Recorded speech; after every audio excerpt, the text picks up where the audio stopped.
couple ou pas couple? Le public pense que vous avez déjà gagné. C'est pour vous? C'est clair. Oui. On a Ah, intérêt ça à sent être une bon, tension là. d'un seul coup. Ah ouais, on a intérêt à être bon là. Là, on y est, quoi. Pas couple. Un couple normal, ça s'embrasse.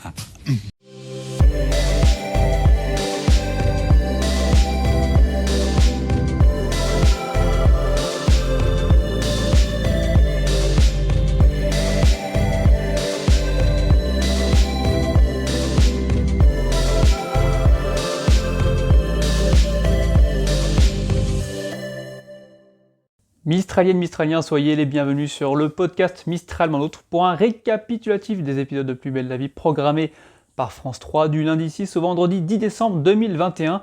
Beaucoup d'émotions, de séquences positives au Mistral, mais la fin d'année sera-t-elle joyeuse? Rappelez-vous, l'an dernier, on devait avoir un double mariage des ex-époux Bauer. Veux-tu me prendre pour époux, Léa?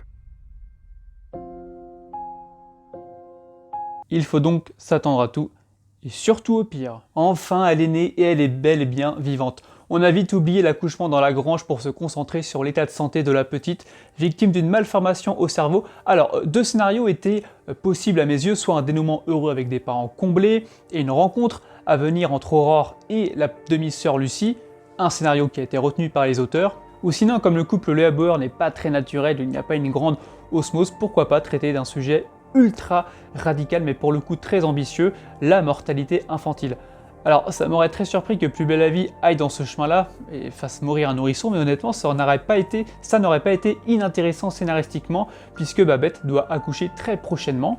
Donc avoir d'un côté une mère et une grand-mère à la fois comblée d'avoir son premier enfant avec Patrick, et de l'autre une Léa dévastée par la mort, par le chagrin de sa petite. Quand on connaît les rapports entre Léa et Babette lors de cette grossesse, ça m'aurait bien plu. Bon, au final, Léa et Bauer profitent enfin de la petite Aurore et même entrevoient la lumière, puisque c'est la fin du blackout après 2 semaines, démarré véritablement lors du prime du même nom. Il y a eu tout un florilège de mini-intrigues durant cette sombre période et il est difficile d'en tirer un bilan car il s'est passé beaucoup de choses. Alors autant j'ai pu être critique sur le prime qui pour moi s'est résumé à un gros coup de turbo comme dans Mario Kart, hein. Tu penses prendre un petit peu d'avance ou tu combles un peu de retard mais tu gagnes pas la course pour autant. À présent on va se poser la question de la relation entre Lucie et Léa, très fraîche jusqu'à présent.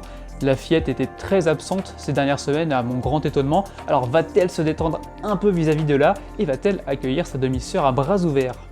Si Aurore a survécu, ce n'est pas simplement grâce aux compétences médicales de Riva et de Vidal, mais aussi grâce à l'altruisme d'un Baptiste ultra bricoleur. Bon, ça n'avait pas super bien démarré puisqu'il s'était offusqué de la présence de Sacha chez lui. Pas facile ce truc-là, hein. Bon, et s'il n'avait pas lâché de bâtard ni de putain, il n'était pas très enjoué à l'idée de nourrir la populace.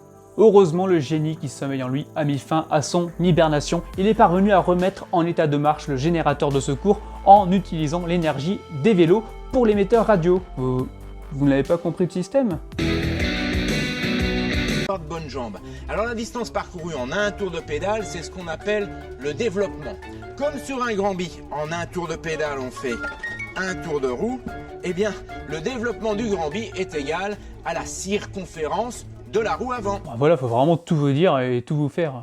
Quoi qu'il en soit, Baptiste se cherche une nouvelle vocation et Riva l'encourage à 2 reprises lors d'un discours très fort à l'égard de son fils, en se gardant bien de lui faire remarquer qu'il n'est un homme au foyer depuis bientôt 5 ans, et ben c'est un Baptiste qui va être radicalement transformé. Et pour Baptiste, on peut le dire maintenant que le blackout est terminé, le discours de son père a agi comme un électrochoc, si bien que il se rêve désormais pompier. Alors si cela se concrétise, j'en connais une qui va se précipiter au prochain bal du 14 juillet. On parle beaucoup de Baptiste, mais que dire des amis de JP qui ont donné cœur et âme pour relancer le générateur? Comme quoi, gros bras ne rime pas forcément avec petit cerveau. Le problème, c'est qu'au lieu d'ajouter le montant du chèque, tu as ajouté le numéro de là où tu habites. C'est pour ça qu'à chaque fois, il y avait trop de chiffres. Je me suis déjà exprimé sur le Katrina Gate, un de plus pour les scénaristes qui se sont déjà fait découper par Avi Marciano dans une interview, l'interprète de Sacha. Donc comme je ne suis pas Ponce Pilate, je ne souhaite pas enfoncer le clou. Donc François est traumatisé par l'ouragan Katrina, sans qu'on sache vraiment pourquoi, puisqu'à cette époque il veillait sur sa fille Johanna qui sortait d'une fausse couche. Ce brave François, qui constitue l'une des plus belles saloperies du Mistral depuis son retour, révèle enfin sa part d'humanité. Oui, le même François qui a escroqué Sophie, tourné le dos à son demi-frère, à son père Roland, eh bien il provoque la réconciliation avec Thomas, en désarmant un type qui a légèrement poignardé le patron du Marcy. Ensuite, ce même François, qu'on pourrait confondre avec le pape François tant il nous sort la machine à fumée blanche, collabore avec Thomas pour servir des repas aux plus démunis. Alors cette transformation radicale doit beaucoup à la jeune Baya, et comme vous pouvez le constater, elle n'est pas moche, alors permettez-moi de l'appeler Baya la Belle. Eh bien la jeune SDF a ouvert les yeux à François en lui balançant qu'elle était dans la rue à cause du Covid, qu'elle a perdu ses petits boulots du jour au lendemain, donc il pouvait garder ses leçons de morale pour lui et se les carrer. Se les carrer. Oui, parce que François venait de la surprendre à vouloir goûter un bon de ses petits plats, et c'est aussi cette même Baya qui l'a convaincu de se débarricader et donc offrir ses provisions aux gens dans le besoin. Alors ce qui est étonnant, et j'en termine avec cette partie, c'est qu'on a quand même une guerre fraternelle qui s'apprête à connaître une trêve, et aucun des autres protagonistes qui ont été mêlés de près ou de loin à cette brouille n'est présent pour réagir. Sophie, Roland, Riva, Blanche. Maintenant, est-ce que cette paix va vraiment durer ? L'épisode du mardi 14 décembre 2021 marquera les adieux de Sacha Malkavian à Plus belle la vie, et c'est une page importante du feuilleton qui se tourne puisque le journaliste du Mistral est arrivé en 2009, soit seulement 5 ans après la création de la série. La question que tout le monde se pose, et bien justement ça concerne une question, et ça concerne les questions. Qui posera les questions adressées, je sais pas moi, à Revel, à Nebou, à Lougan, à Barrault lors des traditionnels points de presse. Alors il reste Eugénie Granger, mais on l'a pas vraiment entreaperçu ces derniers temps. J'ai l'impression que les auteurs l'ont un peu mise sur la touche depuis l'intrigue Balance ton port avec la super intrigue autour de Ninon et de ses retrouvailles. Là aussi une modification assez radicale du passé d'un personnage. Le départ de Victor, lui, passe carrément au second plan déjà parce que l'agent Mathilde, ça valait le coup aussi de réécrire une connerie pareille, a été très peu utilisé en 3 ans, mais surtout parce qu'il met fin à une très belle complicité entre Sacha et Luna. Pas de doute, Luna devrait être un personnage très central en 2022, pourquoi pas une histoire d'amour tiens, avec Jacob le réceptionniste. J'avais des putes, maintenant j'ai des PD. Jacob, il en est question dans mon Mistral perdant de la semaine.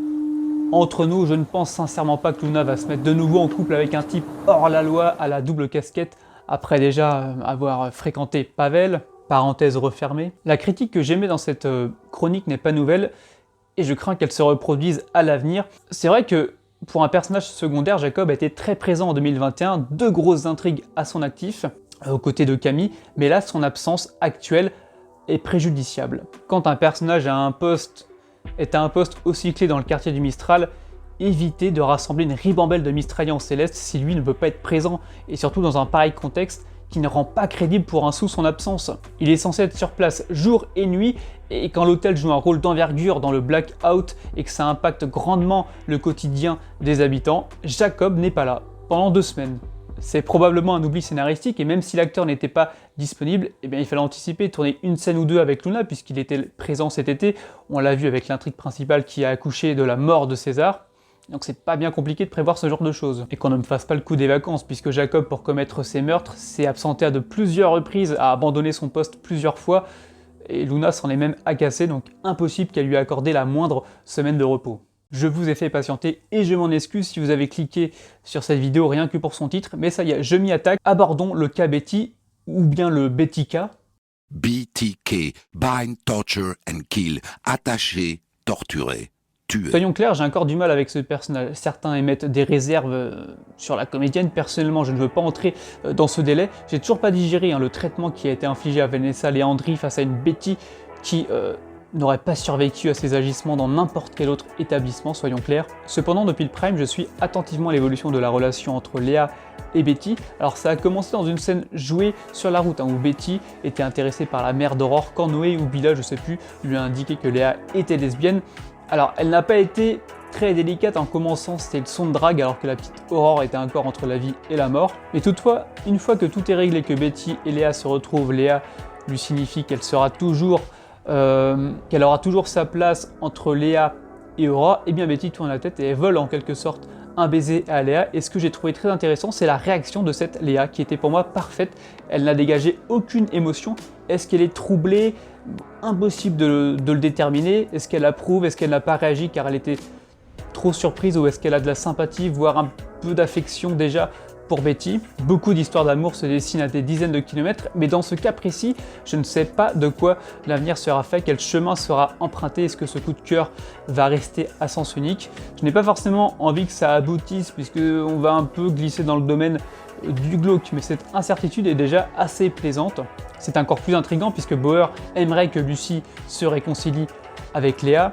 Donc à vos avis, messieurs, dames, pour cette fin d'année, Betty et Léa. Couple ou pas couple? Merci de combler Pénélope d'un pouce bleu, voire d'un abonnement si vous ne pouvez plus vous passer de ces apparitions hebdomadaires.